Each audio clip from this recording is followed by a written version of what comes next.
కడప రాజకీయాల్లో మరోసారి సంచలనం చోటు చేసుకుంది.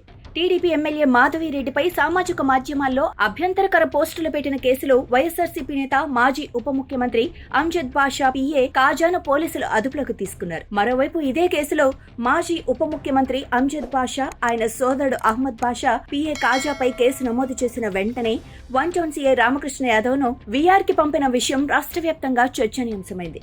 ఇప్పుడు ఉన్నతాధికారులు దిద్దుబాటు చర్యలు తీసుకుని రామకృష్ణను తిరిగి సీఐగా నియమించారు. 3 రోజులుగా పరారీలో ఉన్న కాజాను పోలీసులు బుధవారం రాత్రి హైదరాబాద్ లో అదుపులోకి తీసుకున్నారు. అనంతరం కడప శివారు జిల్లా పోలీస్ శిక్షణా కేంద్రానికి తరలించి రహస్య ప్రదేశంలో ప్రశ్నిస్తున్నారు. కాజాపై కడప వన్ టౌన్ పోలీస్ స్టేషన్లో కేసు నమోదైంది.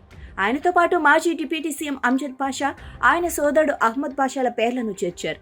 మాధవిరెడ్డి ఇచ్చిన ఫిర్యాదులో అసభ్య వీడియోలు, పోస్టులు సోషల్ మీడియాలో ఉద్దేశపూర్వకంగా వైరల్ చేశారని పేర్కొన్నారు. సభ్య సమాజం తలదించుకునే రీతిలో అసభ్యకర వీడియోలు, పోస్టులు సామాజిక మాధ్యమాల్లో వైరల్ చేశారు. దీంతో మాధవిరెడ్డి పోలీసులకు ఫిర్యాదు చేయడంతో కేసు నమోదు చేశారు. టీడీపీ వర్గాల ఆరోపణ ప్రకారం ఈ పోస్టుల వెనుక అంజద్ బాషా కుటుంబ సభ్యులు పిఏ కాజా ఉన్నారని స్పష్టమైందని అంటున్నారు. ఇటీవల ఈ కేసు నమోదు చేసిన Kadapa one town CI Ramakrishna యాదవ్ను కొద్ది గంటల్లోనే వీఆర్లోకి పంపించడం హాట్ టాపిక్గా మారింది. దీనిపై తప్పు చేసిన వారిపై కేసు పెట్టిన అధికారిని ప్రోత్సహించాల్సింది పోయి వీఆర్లోకి ఎందుకు పంపారు అని టీడీపీ వర్గాలు ప్రశ్నించాయి. జిల్లా ఎస్పీ నచికేత్ విశ్వనాథ్ సీఐని పిలిచి ఎందుకు అంజద్ బాషా, అహ్మద్ బాషా పేర్లను చేర్చావు, పిఏ కాజాని నిందితుడిగా ఉంచాలి అని ఒత్తిడి తెచ్చారని సమాచారం.